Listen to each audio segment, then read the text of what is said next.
2026ના કેટલાક most important current affair અને અગાઉની પરીક્ષામાં પૂછાયેલા કેટલાક ઇમ્પોર્ટન્ટ પ્રશ્નો વિશે ડિટેલમાં ચર્ચા કરીશું, જે આપને આવનારી પરીક્ષા માટે ખૂબ જ ઉપયોગી સાબિત થશે. તો મિત્રો, આપ આ ચર્ચા સાથે જોડાઈ રહેજો અને વિડીયોને પહેલેથી લઈને છેલ્લે સુધી પૂરેપૂરો જોવાનો આગ્રહ રાખજો. તો ચલો મિત્રો, શરૂ કરીએ. શરૂઆત કરતાં પહેલાં જણાવી દઉં કે જો તમારે આપણી આ યુટ્યુબ ચેનલને સબસ્ક્રાઇબ કરવાનું બાકી હોય તો ચેનલને સબસ્ક્રાઇબ કરજો, નોટિફિકેશન બેલ આઇકોનને પ્રેસ કરીને, અને જો તમને વિડીયો પસંદ આવે તો વિડીયોને લાઈક કરજો. પરંતુ વિડીયોને શેર કરવાનું ના ભૂલતા.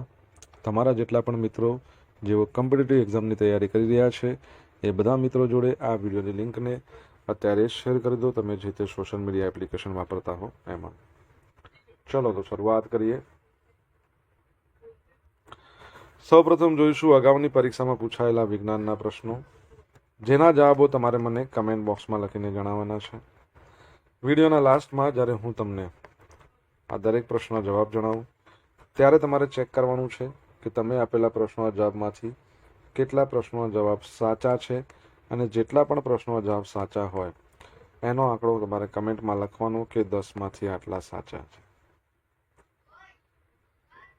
ડેઇલી જીકે ટેસ્ટમાં રોજ આપણે 10 પ્રશ્નો પૂછીએ છીએ, જેમાંથી 5 પ્રશ્નો વિજ્ઞાનના હોય છે. બાકીના જે 5 પ્રશ્નો છે એ ગુજરાતના વારસાના પ્રશ્નો છે. તો તમે તમારા આન્સર આપો નીચે કમેન્ટ બોક્સમાં, અને હું આજના કરંટ અફેરનો પ્રથમ પ્રશ્ન છે એની શરૂઆત કરું છું. પ્રથમ પ્રશ્ન છે કે 5F 5F આ જે ચેન છે એમાં farm to fibre to fabric to fashion અને પછી 5મો F શાનો છે? પરીક્ષામાં આવો બેઠો પ્રશ્ન પૂછાઈ શકે છે, યાદ રાખજો. તો 5F ચેનમાં શું આવશે? 5મો F ફોરેન છે. તો તમને ખબર હોવી જોઈએ કે સુરત ખાતે આયોજિત હતી વાઇબ્રન્ટ ગુજરાત રિજનલ કોન્ફરન્સ. ગુજરાતમાં ટોટલ 4 આવી કોન્ફરન્સ યોજાવાની છે, એટલે કે 3 તો યોજાઈ ગઈ છે, 1 બાકી છે. એ 4 કઈ કઈ જગ્યાએ છે તમારે કમેન્ટમાં લખવાનું. એક તો તમને ખબર પડી ગઈ, સુરતની વાત છે. તો એમાં પર્યાવરણની જાળવણી માટે કાપડ ઉદ્યોગના સમન્વયને દર્શાવતું વિશેષ પ્રદર્શન સસ્ટેનેબિલિટી હિલ આકર્ષણનું મુખ્ય કેન્દ્ર બન્યું હતું. આ પ્રદર્શન ટેક્સટાઇલ એન્ડ અપેરેલ ડેવલપમેન્ટ એસોસિએશન એટલે કે ટાડા દ્વારા તૈયાર કરવામાં આવ્યું હતું.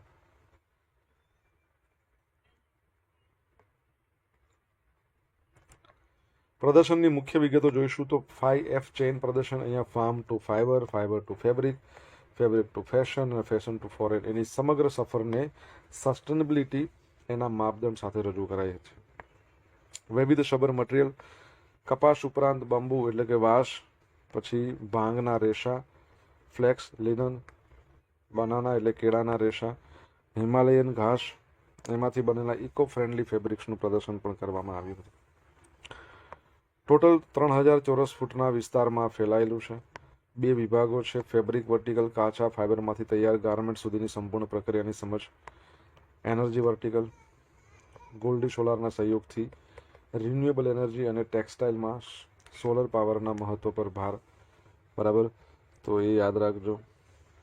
ઓકે, આગળ વધીએ આપણે. દર વર્ષે વિશ્વ થેલેસેમિયા દિવસ ક્યારે ઉજવવામાં આવે છે? આજનો દિવસ એટલે કે 8મી મે વિશ્વ થેલેસેમિયા દિવસ તરીકે ઉજવવામાં આવે છે. આ દિવસનો મુખ્ય ઉદ્દેશ એ છે કે લોકોને આ જે ગંભીર આનુવંશિક રક્તરોગ છે, વારસાગત રોગ છે, બાળકમાં આવે, એના બાળકમાં પણ આવે, એટલે પિતામાં હોય તો બાળકોમાં આવવાની શક્યતા છે, આવે જ તે. તો આ રક્તરોગ વિશે માહિતીગાર કરવાનું અને એનાથી પીડાતા દર્દીઓ છે એમને પ્રોત્સાહન આપવાનું છે.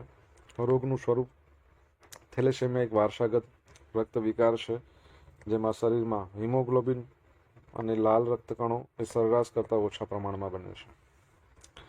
અસર શું થાય એમાં? હિમોગ્લોબિન ઓછું બનવાને કારણે શરીરમાં ઓક્સિજનનું વહન યોગ્ય રીતે થતું નથી, જેના પરિણામે દર્દીને ભારે નબળાઈ લાગે, એનિમિયાનો સામનો પણ કરવો પડે છે. આ રોગના મુખ્ય 2 પ્રકાર છે. થેલેસેમિયા માઇનર, આ વ્યક્તિ પોતે બીમાર નથી હોતી પરંતુ રોગની વાહક કેરિયર હોય છે. થેલેસેમિયા મેજર, ગંભીર સ્થિતિ કહેવાય. બાળકને જીવિત રહેવા દર 15 થી 20 દિવસે લોહી ચડાવવું પડે. આ વર્ષની થીમ છે hidden no more finding the undiagnosed supporting the unseen. તમને ખબર છે એક રોગ છે જેને શાહી રોગ કહેવાય છે. નામ તમને ખબર હોય તમે જણાવો કયા રોગને શાહી રોગ કહેવાય છે.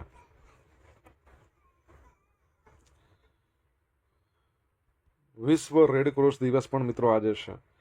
તો 8મી મેના રોજ હેનરી ડ્યુનાન્ટના જન્મદિવસ પર દર વર્ષે આ દિવસ ઉજવાય છે. એને વિશ્વ રેડ ક્રેસન્ટ ડે પણ કહેવાય છે. 1948માં સૌપ્રથમ ઉજવવામાં આવ્યો હતો. હેનરી ડ્યુનાન્ટને વર્ષ 1901માં વિશ્વનો સૌપ્રથમ શાંતિનો નોબેલ પ્રાઇઝ મળ્યો હતો. અને આ દિવસ મુખ્ય એનો એક હેતુ એ છે કે લોકોની પ્રશંસા કરવાનો છે જેઓ કોઈ પણ ભેદભાવ વગર માનવતાની સેવા કરે છે. તમને ખબર છે 2025નો શાંતિનો નોબેલ પ્રાઇઝ કોને મળ્યો? ખબર હોય તો કમેન્ટમાં લખો. કાર્ય રેડ ક્રોસ સંસ્થા મુખ્યત્વે બ્લડ બેંક, ડિઝાસ્ટર મેનેજમેન્ટ, યુદ્ધગ્રસ્ત વિસ્તારોમાં તબીબી સહાય પૂરી પાડવાનું કાર્ય કરે છે.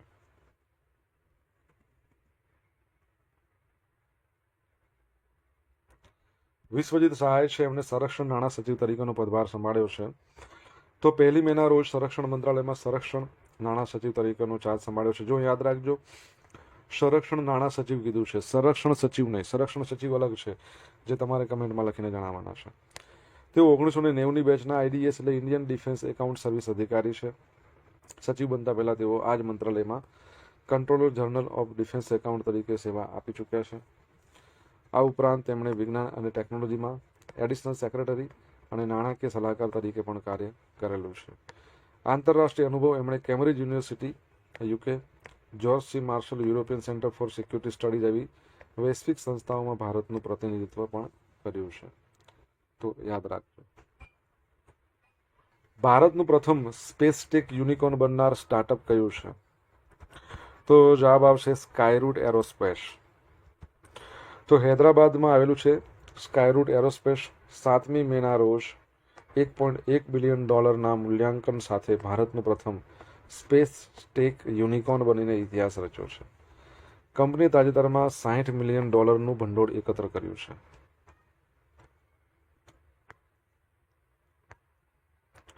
હવે રોકાણકારો જોઈ લઈએ તો આ ફંડિંગ રાઉન્ડનું નેતૃત્વ શ્રીરામની શેરપોલો વેન્ચર્સ અને સિંગાપોરના સોવરિન વેલ્થ ફંડ GIC દ્વારા કરવામાં આવ્યું. ભૂતકાળમાં તમને ખબર હોય તો વિક્રમ-1 આના વિશે આપણે ચર્ચા કરી હતી.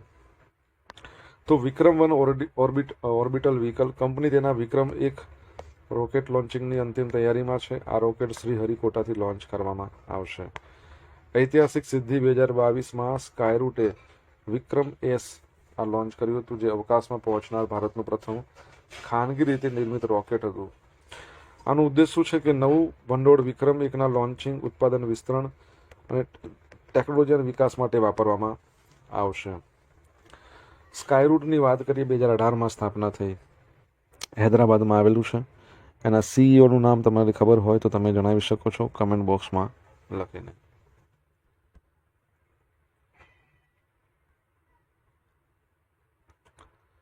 નાણાકીય વર્ષ 2025-26માં કેટલા સ્ટાર્ટઅપને માન્યતા આપવામાં આવી છે? 55,200થી વધારે. ભારત સરકાર દ્વારા જાહેર કરવામાં આવેલા આંકડા મુજબ નાણાકીય વર્ષ 2025-26 દરમિયાન રેકોર્ડ બ્રેક 55,200થી વધુ સ્ટાર્ટઅપને માન્યતા આપવામાં આવી છે. વર્ષ 2016માં સ્ટાર્ટઅપ ઇન્ડિયાની શરૂઆત થઈ ત્યારથી જ ભારત અત્યાર સુધીમાં એક વર્ષમાં નોંધાયેલા સ્ટાર્ટઅપનો આ સૌથી મોટો આંકડો છે.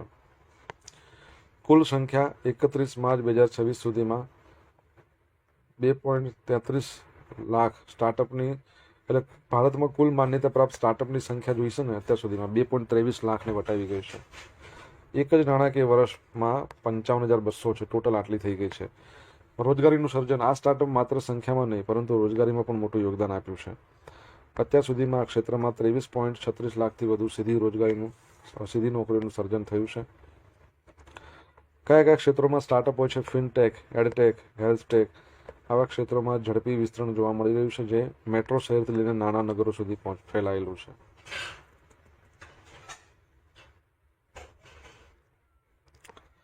સ્ટાર્ટઅપને ટેકો આપતી મુખ્ય યોજનાઓ: ફંડ્સ ફોર સ્ટાર્ટઅપ, આ યોજના હેઠળ 7,000 કરોડથી વધુની રકમ વિતરિત કરવામાં આવી છે, જેણે આશરે 1420થી વધુ સ્ટાર્ટઅપમાં 26,900 કરોડનું રોકાણ આકર્ષવામાં મદદ કરી છે. Startup India seed fund scheme શરૂઆતના તબક્કાના સ્ટાર્ટઅપ માટે ₹945 કરોડનું ભંડોળ મંજૂર કરવામાં આવ્યું છે, જે 219થી વધુ ઇન્ક્યુબેટર દ્વારા કાર્યરત છે. ક્રેડિટ ગેરંટી સ્કીમ ધિરાણની સુવિધા વધારવા માટે ગેરંટી કવર 10 કરોડથી વધારીને 20 કરોડ પ્રતિ ઉધાર લેનાર એ કરવામાં આવ્યું છે. ભારતમાં સ્ટાર્ટઅપ દિવસ આપણે ક્યારે મનાવીએ છીએ? કમેન્ટમાં લખો જવાબ આવડતો હોય તો. આંતરરાષ્ટ્રીય T20 રેન્કિંગમાં ભારત નંબર 1 પર યથાવત સ્થાને રહ્યું છે.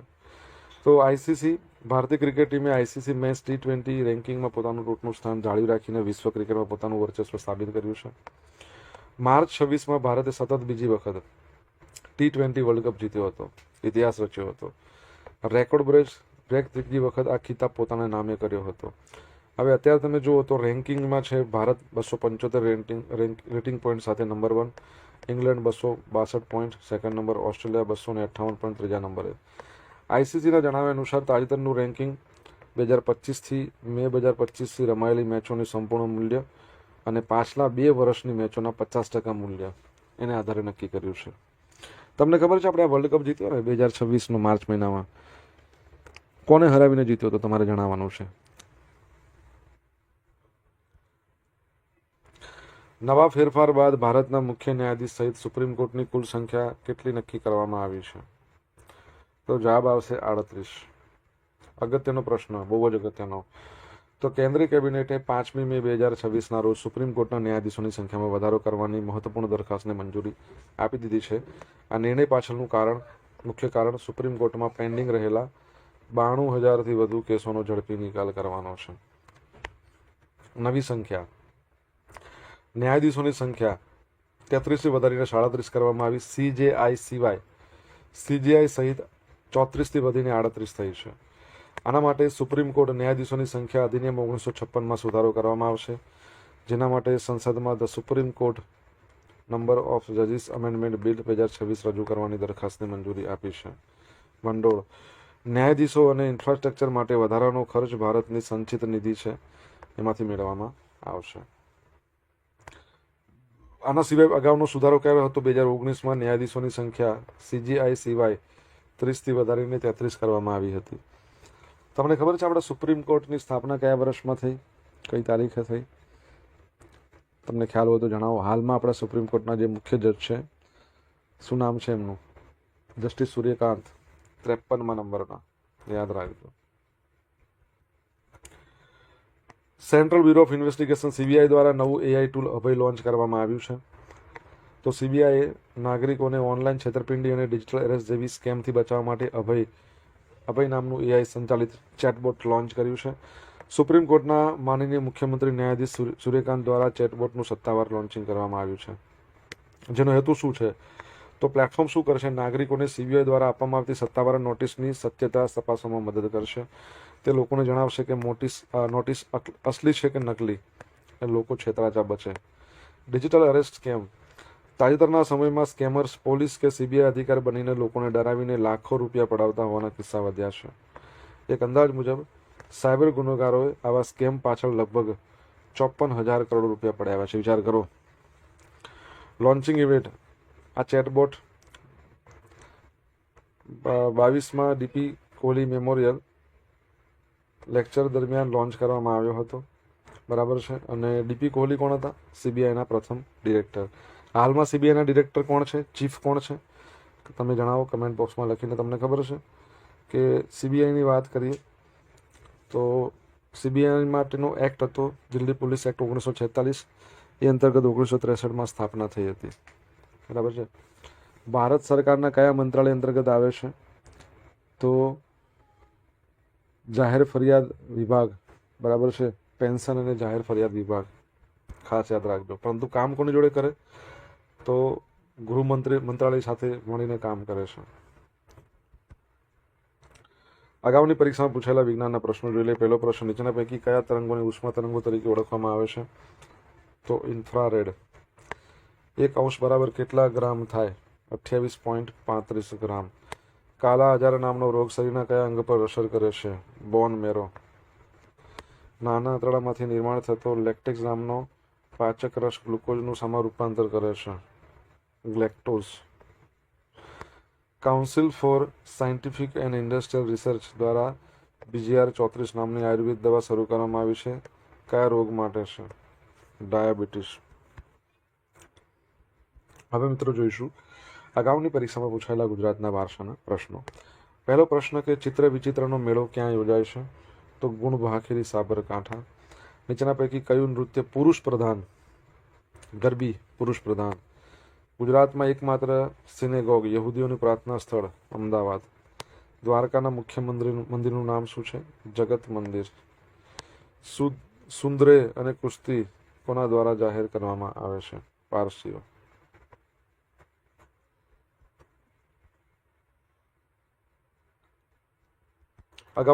ગઈકાલે પૂછેલા પ્રશ્નો જવાબ જોઈ લઈએ. પહેલો પ્રશ્ન, અરુણાચલ પ્રદેશના નિશી સમુદાયમાંથી PhD કરનાર પ્રથમ મહિલા જેમની નીતિ આયોગના પૂર્ણકાલીન સભ્ય તરીકે નિમણૂક થઈ ગઈ, એમનું નામ છે જોરામનિયા. તમિલનાડુમાં વિજય થાલાપતિમાં કઈ પાર્ટી છે એને 108 બેઠકો જીતી? તો TVK. તમિલગા વેટરી કગઝમ full form.